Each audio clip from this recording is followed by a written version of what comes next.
Online Hindi class में सबका स्वागत करता हूं बच्चा ठीक है ना എല്ലാ മക്കളും അടിപൊളിയല്ലേ യെസ് നാളത്തെ പരീക്ഷയ്ക്ക് വേണ്ടി എല്ലാവരും നല്ല അടിപൊളിയായിട്ട് പഠിച്ചുകൊണ്ടിരിക്കുകയാണ് വളരെ പ്രയാസമില്ലാതെ നല്ല ലളിതമായിട്ട് നമുക്ക് ആ പരീക്ഷ എഴുതണം എല്ലാ മക്കളും സെറ്റ് അല്ലേ യെസ് വളരെ പ്രധാനപ്പെട്ട നാളത്തെ പരീക്ഷയിൽ ചോദിക്കുന്ന ഷുവർ ആയിട്ടുള്ള ഒരു ക്വസ്റ്റ്യൻ ആണ് മാസ്റ്റർ ഡിസ്കസ് ചെയ്യുന്നത് എല്ലാ മക്കളും ശ്രദ്ധയോടുകൂടി നോക്കിക്കോളൂ എന്തായിരിക്കും ആ ചോദ്യം യെസ് നമുക്ക് വളരെ പ്രധാനപ്പെട്ട നമ്മൾ പഠിച്ചൊരു പാഠഭാഗമാണ് ജൻ ജൻ കാ ചെഹര ഏക് അല്ലേ യെസ് മനോഹരമായിട്ടുള്ള ഒരു കവിതയായിരുന്നു ഇത് ഓക്കെ നിങ്ങളുടെ മനസ്സിലേക്ക് ആ കവിത കൊണ്ടുവന്നോ യെസ് ആരുടേതായിരുന്നു ഈ കവിത ജൻ ജൻ കാ ചെഹര ഏക് എന്നുള്ള ഈ കവിത ആരുടേതാണ് യെസ് മുക്തിബോധ് അല്ലെ മുക്തിബോധ് എന്ന് പറയുന്ന ഒരു കവിയുടേതാണ് നമ്മുടെ ഈ ജൻ ജൻ കാ ചെഹര ഏക് അപ്പൊ വൺ വേർഡ് ആയിട്ട് ചോദിച്ചാൽ നമ്മൾ സിമ്പിൾ ആയിട്ട് ഇത് നമ്മുടെ മനസ്സിൽ സ്റ്റോർ ചെയ്ത് വെക്കണം ക്ലിയർ ആണ് അങ്ങനെയാണെങ്കിൽ ഇനി നമുക്ക് ചോദിക്കാൻ സാധ്യതയുള്ള ഒരു ചോദ്യമാണ്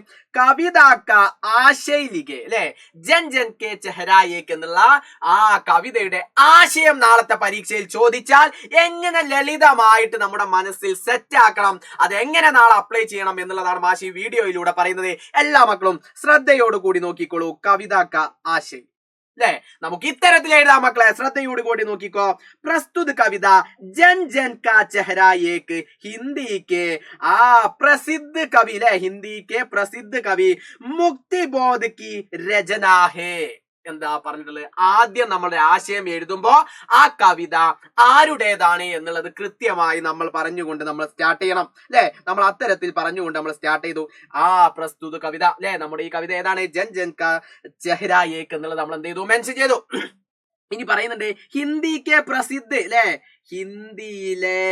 ഹിന്ദിയിലെ പ്രസിദ്ധനായ കവി ആരാണടാ മുക്തിബോധ് കി രചന ഹേ മുക്തിബോധിന്റെ രചനയാകുന്നു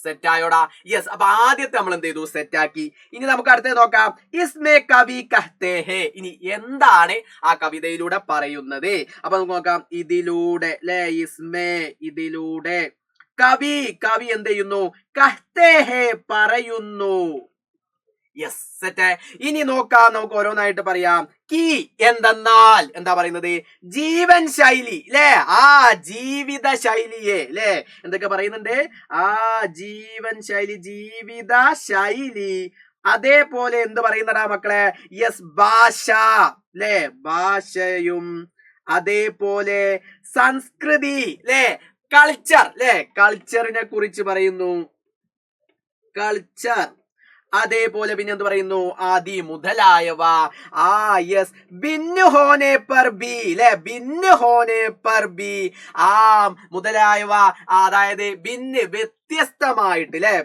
വ്യത്യസ്തമായിട്ട് കൂടി അല്ലെ വ്യത്യസ്തമായിട്ട് കൂടി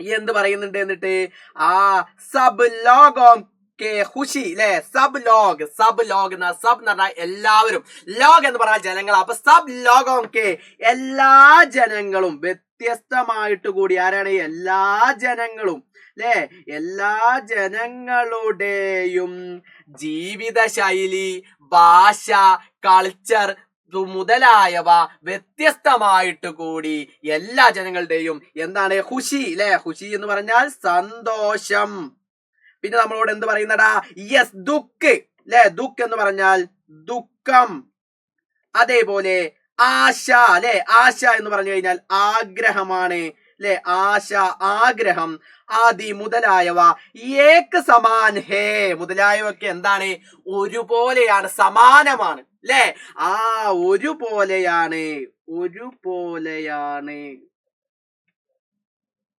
യെസ് ഒരുപോലെയല്ലേ അപ്പൊ നമ്മൾ ആദ്യം എന്തു പറഞ്ഞു ഹിന്ദിയിലെ പ്രസിദ്ധനായ കവി മുക്തിബോധിന്റെ രചനയാണ് എന്ന് നമ്മൾ പറഞ്ഞു എന്നിട്ട് അതിലൂടെ പറയുന്നത് നമ്മൾ പറയാ എന്താ കവി പറഞ്ഞത് ജീവിത ശൈലി ഭാഷ അതേപോലെ കൾച്ചർ അല്ലെ ഇത്തരത്തിലുള്ള സംഭവങ്ങളൊക്കെ വ്യത്യസ്തമായെങ്കിൽ പോലും എല്ലാ ജനങ്ങളുടെയും സന്തോഷവും ദുഃഖവും ആഗ്രഹവും ഒക്കെ മുതലായവയുള്ളതൊക്കെ എന്താണ് സമാനമാണ് ഒരുപോലെയാണ് എന്ന് പറയുന്നു ഇത്തരത്തിൽ നമ്മൾ പറഞ്ഞു ഇനി അതിനുശേഷം നമ്മൾ പറയാൻ പോവാ ഹം കിസ് പ്രദേശ് പ്രദേശ് മേ രഹ്നെ പർ ഭി ഹമാരെ ചെഹരെ ഏക് ജൈസാ ഹേ.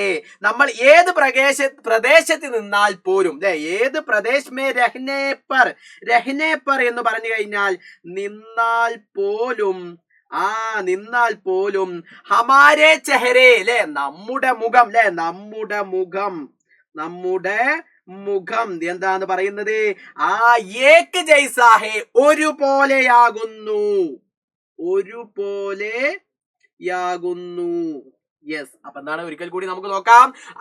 കിസ് പ്രദേശ് മേ രഹ്നെ പർ, ഏത് പ്രദേശത്ത് നിന്നാൽ പോലും, ഹമാരെ ചെഹരെ ഏക് ജൈസാ ഹേ നമ്മുടെ മുഖം, അല്ലെ നമ്മുടെ മുഖം എന്താണ്, ഏക് ജൈസാ ഹേ ഒരുപോലെയാകുന്നു എന്ന് ചെയ്യുന്നുണ്ട്, പറയുന്നുണ്ട്. യെസ്. ദുഃഖ ഓർ കഠിനായിയാം ബി ഏക് ഹേ അല്ലെ, ദുഃഖവും അതേപോലെ നമ്മളോട് പറയുന്ന മറ്റൊന്നാണ് എന്ത്, പ്രശ്നങ്ങളും അല്ലെ, ദുഃഖവും അതേപോലെ പ്രശ്നങ്ങളും, കഠിനായിയാം അല്ലെ പ്രശ്നങ്ങളും, ബി ഏക് ഹേ അതും എന്താണ്, ഒന്നാണ് എന്ന് ചെയ്യാണ് പറയുന്നത് അല്ലെ. കവിത നമ്മുടെ മനസ്സിലേക്ക് ഇങ്ങനെ കൊണ്ടുവരുന്നുണ്ട്. യെസ്. എന്നിട്ടോ അന്യായിക്ക് വിരോധ് അല്ലെ, അന്യായിക്ക് വിരോധ് ആവാസ് ഉഡ്നെ വാലെ കാ ലക്ഷ്യ ബി ഏക് ഹേ അല്ലെ, അന്യായത്തിനെതിരായി ശബ്ദം ഉയർത്തുന്നവരുടെ ലക്ഷ്യവും ഒന്ന് തന്നെയാണ് അല്ലെ. അന്യായിക്ക് വിരുദ്ധ അല്ലെ, അന്യായത്തിനെതിരെ അല്ലെ, അന്യായത്തിനെതിരെ ആവാസ് എന്ന് പറഞ്ഞാൽ നിങ്ങൾക്കറിയാം ശബ്ദമാണ്. ഉഡ്നെ വാലെ അല്ലെ ശബ്ദം ഉയർത്തുക, ഉയർത്തുക അല്ലെ, ഉഡ്നെ വാല പറഞ്ഞാൽ ഉയർത്തുക. അപ്പൊ ശബ്ദം ഉയർത്തുന്നവരുടെയും ലക്ഷ്യം എന്ത് തന്നെയാണടാ, ഒന്ന് തന്നെ, ഏക് ഹേ ഒന്ന് തന്നെ. സമझेना. യെസ്. എന്നിട്ട് പറയുന്നുണ്ട്, എന്താ പറഞ്ഞേ, ഭൂമി पर रहते सब लोगों के सपने और प्रतीक्षाम एक है. യെസ്. എന്താ പറയുന്നത്, ഭൂമി पर रहते അല്ലെ, ഭൂമിയിൽ രഹ്തെ ഭൂമിയിൽ ജീവിക്കുന്ന സബ് എല്ലാ ജനങ്ങളുടെയും സ്വപ്നം എന്താണ്, പ്രതീക്ഷ അല്ലെ, പ്രതീക്ഷകളും അതും എന്താണ്, ഏക് ഹേ ഒന്നാണ് അല്ലെ. എന്നിട്ട് പറയുന്നു ദുഃഖ് സഹ്കർ അല്ലെ, ദുഃഖം സഹിച്ചേ, ജീത്തെ സബ് ലോഗ് അല്ലെ, ജീത്തെ സബ് ലോഗോं का ജീവൻ ബി ഏക് ഹേ എല്ലാ ജനങ്ങളുടെയും ജീവൻ അഥവാ ലൈഫ് ഏക് ഹേ ഒന്ന് തന്നെയാണ് അല്ലെ. ലൈഫ് ജീവൻ എന്ന് പറഞ്ഞാൽ ലൈഫ് ഒക്കെ ജീവിതം അഥവാ ജീവിതം അല്ലെ, ജീവിതവും എന്താണടാ, ഏക് ഹേ ഒന്നാകുന്നു. അതായത് അവസാനമായിട്ട് നമുക്ക് ഇത്തരത്തിൽ പറയാം, മത്ലബ് എന്തെന്നാൽ ഹം ഏക് ഹേ അല്ലെ, അതായത് ഇതുകൊണ്ട് അർത്ഥമാക്കുന്നത്, മത്ലബ് എന്നത് അർത്ഥം അല്ലെ, അർത്ഥമാക്കുന്നത് എന്താ, മത്ലബ് എന്ന് പറഞ്ഞാൽ അർത്ഥമാക്കുന്നത് ഹം ഏക് ഹേ, ഹം നമ്മൾ അല്ലെ, ഹം എന്ന് പറഞ്ഞാൽ ശ്രദ്ധിച്ചോ മക്കളെ, നമ്മൾ ഏക് ഹേ നമ്മൾ ഒന്നാകുന്നു, ഹമാരാ ലക്ഷ്യ അല്ലെ നമ്മുടെ ലക്ഷ്യം അല്ലെ, നമ്മൾ ഒന്നാകുന്നു, നമ്മുടെ ലക്ഷ്യങ്ങളും ലക്ഷ്യ ബി ഏക് ഹേ നമ്മുടെ ലക്ഷ്യങ്ങളും എന്ത് തന്നെയാണ്, ഒന്ന് തന്നെയാണ്, ഒന്നാണ്. ഇത്തരത്തിൽ സിമ്പിൾ ആയിട്ട് നമുക്ക് എന്ത് ചെയ്യാം, എഴുതാം. ഇത് നിങ്ങൾ ഓരോ വാക്കുകളും നിങ്ങളുടെ മനസ്സിൽ ഇങ്ങനെ സാറ് പറഞ്ഞപ്പോ അത് ക്യാച്ച് ചെയ്ത് എടുത്തിട്ടുണ്ടെങ്കിൽ സിമ്പിൾ ആയിട്ട് നിങ്ങൾക്ക് എന്ത് ചെയ്യാൻ പറ്റും, നാളത്തെ പരീക്ഷയിൽ ചോദിക്കുന്ന ആശയം ചോദിച്ചു കഴിഞ്ഞാൽ ഇത്തരത്തിൽ നമുക്ക് ഐഡന്റിഫൈ ചെയ്ത് എഴുതാൻ വേണ്ടിയിട്ട് സാധിക്കും. അപ്പൊ ജൻ കാ ചെഹ്ര എന്നുള്ള പാഠഭാഗത്തിൽ നിന്നും നമ്മളോട് ചോദിക്കുന്ന ആശയമാണെങ്കിൽ ഇത്തരത്തിൽ നമ്മൾ എഴുതൂലേ, എല്ലാ മക്കളും സെറ്റ് ആയിട്ട് എഴുതൂലടാ. യെസ്. ഒന്ന് ജസ്റ്റ് നിങ്ങൾ മാഷ് പറഞ്ഞതും നിങ്ങൾ ഇങ്ങനെ വായിച്ചു നോക്കിയാൽ നിങ്ങളുടെ മൈൻഡിലേക്ക് ഇങ്ങനെ വരുന്ന നാളത്തെ പരീക്ഷയിൽ സാർ പറഞ്ഞത് നിങ്ങൾക്ക് ഇങ്ങനെ ഓർമ്മ വരണം. സിമ്പിൾ അല്ലേ? അപ്പൊ എല്ലാ മക്കളും ഒന്ന് പറഞ്ഞേ, നാളത്തെ പരീക്ഷയിൽ നമുക്ക് ഇത്തരത്തിലൊരു ചോദ്യം വന്നാൽ സിമ്പിൾ ആയിട്ട് അതിന്റെ മുഴുവൻ മാർക്കും നമ്മൾ നേടൂലേ? മോസ്റ്റ് ഇമ്പോർട്ടന്റ് ആണ്, എളുപ്പല്ലേ? സിമ്പിൾ ആയിട്ട് നിങ്ങൾ ഓരോന്നും ഇങ്ങനെ ഐഡന്റിഫൈ ചെയ്ത് നിങ്ങൾ മനസ്സിലാക്കി നാളത്തെ പരീക്ഷയിൽ സെറ്റ് ആക്കൂലേ? ഓക്കെ അല്ലേ? യെസ്. അപ്പൊ എല്ലാ മക്കളും നാളെ നല്ല അടിപൊളിയായിട്ട് സെറ്റ് ആയിട്ട് പരീക്ഷയൊക്കെ എഴുതണം. ഓക്കെ. അപ്പൊ ഈ ഒരു ആശയം നിങ്ങളുടെ മനസ്സിൽ എന്തായാലും ഉണ്ടാകണം എന്നാണ് മാഷിന് പറയാനുള്ളത്. Okay, ready? അപ്പൊ നമുക്ക് അടുത്ത വീഡിയോയിലൊക്കെ വീണ്ടും കാണാം. എല്ലാ മക്കൾക്കും നന്ദി. സബ്കാ ബഹുത് ബഹുത് ശുക്രിയ. Bye bye.